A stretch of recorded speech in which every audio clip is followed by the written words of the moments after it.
Ligtas po kami sa kasalanan at ilayo sa lahat ng kapahamakan. Samantalang aming pinalabiglan ng kanilang araw ng pagpapahayag ng tagapagligtas namin si Yesu Cristo. Huwag po sa inyo at ang aming kapayapaan ay binibigay ko sa inyo. Tungayan mo po ang aming pananampalataya at huwag ang aming mga pagkakasama.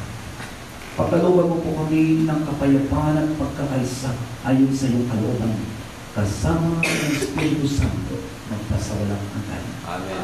Ang kapayapaan ng Panginoon ay naging sumainyo. Dahil po tayo, kapayapaan sa isa't isa.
Minamahal, narito sa Yesu Cristo ang Kordero ng Diyos.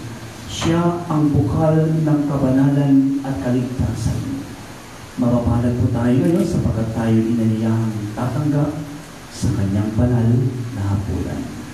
Ngayon, kami sa pagkakataon magpatuloy sa iyong ngunit sa isang salita mo lamang ay gagawin na ako. Naway matang tayo ng banal na katawan at dugo ni Cristo hanggang sa buhay na walang hanggan. Amen.